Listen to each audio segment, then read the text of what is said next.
Hi, I'm Tyler Laundon, Chief Analyst of Cabot Small Cap Confidential and Cabot Early Opportunities, and I'm here with your Cabot Weekly Review. I'm recording this on Friday, February 3rd, just after 1 o'clock Eastern Time. Today we're going to talk about the Fed meeting on Wednesday, how the market reacted, where interest rate expectations are headed, and then we're going to talk about individual small cap stocks, software specifically. I have 10 names that I think could be of interest as investors start to look a little bit more at riskier assets and especially names that were beaten down last year. Okay, I'm going to back up. Of course, the big policy event of the week was on Wednesday when the Fed hiked its target rate by 25 basis points, said ongoing rate hikes remain appropriate. Before the press conference, the FOMC puts out their statement. They removed this reference to inflation being elevated due to supply and demand imbalances related to the pandemic. Kind of in a subtle but important change. It sort of set Fed Chair Jerome Powell up to talk about disinflation throughout the press conference, and he did. He repeated the term over and over, sounding somewhat optimistic that disinflation could continue without necessarily destroying the labor market. Definitely seemed as though Powell was far less hawkish than he had been during his previous press conferences. We will see if he tries to back that up a little bit when he begins talking again next week. But kind of a dovish tilt. Importantly, he also didn't seem eager to reaffirm the December dot plot, which had indicated a terminal rate above 5%. If we look at market expectations after the event on Thursday, the odds were at 83% that there would be another 25 basis point hike in March, which would mean that target range of 4.75 to 5%. But Powell had opened the door to no hike in May, and the market ran with it. So last night, 57% chance of no rate hike in May. Of course, we wake up this morning, we get this crooked January non-farm payroll number showing 517,000 jobs versus 185,000 expected. Definitely impacted rate expectations. Now the chances of no hike in May have dropped from 57% to around 41%, whereas the odds of a 25 basis point hike have jumped up to 57%. So we'll see how that shakes out in the coming days. But maybe more important than the jobs number was that January wage growth was 4.4% year over year, which was as expected. So that is probably softening the blow from that big payroll number. Like I said, just going to have to continue to wait and see how the data comes in. Fed member blackout period ends today, so expect chatter to pick up over the next week. And I think Chair Powell is speaking again next Tuesday. So we'll just see how they kind of weave what he said during the press conference into, more recent data over the last couple of days. So here we have on the chart the 10-year yield. As you can see, it came down. Interestingly, it touched its 200-day moving average line. But really the important thing here is that it came down before, during, and after the press conference, and then jumped back up again today after that payroll number.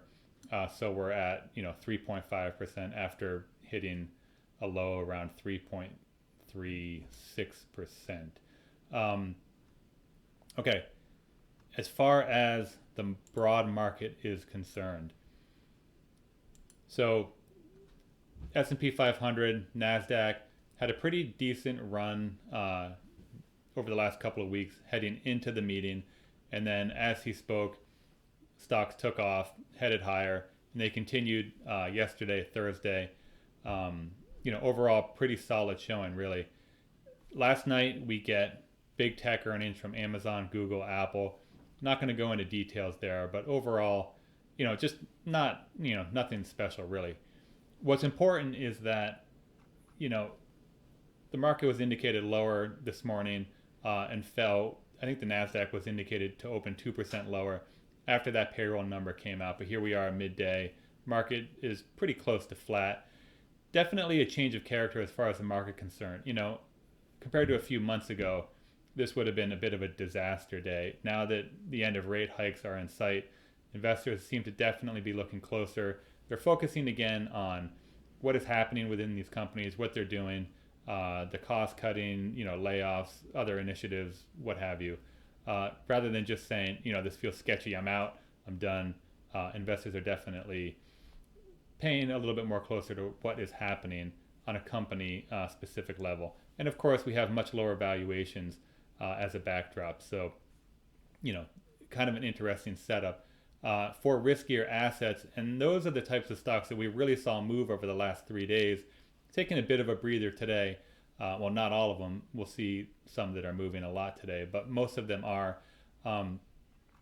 So that kind of sets us up to talk about small cap software stocks, as well as some mid cap names. These are the types of stocks that really got hammered in 2022. But over the last week, we've seen names like Peloton, Facebook, again, stocks where there's something happening that were beat up, management making moves to fix whatever it was that was, not working well, and investors reacting positively. I think we're going to see more of that on a small and mid cap software level as we work into earnings seasons for those types of names. And that sets up an interesting dynamic where a lot of these stocks are still trading at very depressed valuations. And, the honest read is that a lot of investors just have written them off and have no interest in them whatsoever. But we've seen some of these names come back. So we're going to talk about 10 of them. As always, these aren't official buy recommendations. If you choose to get involved, of course, do your own research and make sure that you are aware of what you're doing and have confidence in your moves. All right, so first up, so we have C3.ai here. And, we've all heard a ton over the last couple of weeks about ChatGPT, artificial intelligence stocks, yada, yada, yada. Here we have maybe the poster child for artificial intelligence, small cap. Stock is up 21% today. Clearly some speculation going on here. But I'm putting this up here again, just as an indication of, we had a stock here that was just totally demolished, trading near $10 a share. It's up near 26.5 right now. Who knows where it's going to go? There's, it's a hot stock right now. That could change overnight. But again, just indicative of investor risk appetite for these types of stocks picking up. If you want to pause the video, you can go through exactly what it does here and look at some of the numbers. I'm not going to get too into it. All right, next up is Sprout Social. Talked about this name before. Again, you can go through and look at what it does here. SPT is the ticker symbol, 3.7 billion market cap. This one came back onto my radar. We had seen it top out here around 68, 69 for many, many months, dating back to April of last year. And then we get that earnings report from Meta and Facebook. We have to call it Facebook, even though they've changed their name. And a nice move from Sprout. Stock was up 12% yesterday, giving some of that back today. But whether or not it can hold on to this area around 70 is pretty key. And earnings will come out in a couple of weeks. So that's obviously going to be a potential catalyst for Sprout Social. Next up is Power School Holdings, ticker symbol PWSC, market cap of 4.7 billion. Just to say it one last time, I'm not going to get into details of what these companies do, but I will leave this window open here so you can read about them yourselves if you want to pause the video. So for Power School, relatively conservative name actually. It's not the highest growth company out there, but that is probably why we saw the stock react pretty well earlier than many other names. So Power School has been heading up since June, and it had this little rally here a couple of weeks ago, maybe got a bit of ahead of itself and came back down to the 50-day line. But Power School will report in a couple of weeks, indicated for February 22nd. UiPath, ticker symbol PATH, market cap of 9.4 billion. Again, it's just another name where nobody really cared here for, several months. 200-day line was just breached a couple of days ago. Stock is giving a little bit of it back, but you would expect that after those earnings last night from big tech that this stock might be down more like 5 to 10%, but 3.3% in the grand scheme of things here, no big deal. And there's still, 30% overhead until you get back to that level of 22 where the stock was trading in the summer before, right before Powell spoke in Jackson Hole and just destroyed the market. Okay, next up, GitLab, ticker symbol GTLB. We've talked about this one before. I know that Mike Santolo has as well. Market cap of $8 billion. And again, another name here, sort of left for dead, but has come back over the 200-day line, moving average, and has given a little bit back. Kind of like Path, about 30% upside potential before it gets back to its August high. Earnings are out. Looks like maybe not until we get into early March. Shutterstock, ticker symbol SSTK, market cap of $2.8 billion. Kind of interesting. It's a pretty conservative name that pays a dividend, but they just released an AI image generator into one of their platforms, and I think that some speculators have picked up on that. And who knows? I mean, maybe that will drive another wave of growth for Shutterstock. It's one of these names that's been so beaten down that it could move 50, 100%, and it has done that actually. Let's see, it's up 57% from from mid-December, so pretty significant move. But again, it seems like there's probably some speculators moving in here just because of the AI kind of story. So keep an eye on Shutterstock. Then we have INTA. INTA is the ticker symbol, 1.8 billion market cap company. Kind of like Power School, a little bit more of a conservative growth profile, and that has helped it since the summer. Relatively strong trend here, obviously, but it looks like after moving up to about 30, stock is going to consolidate here, which I think would be a good thing. I actually like this name quite a bit for a variety of reasons.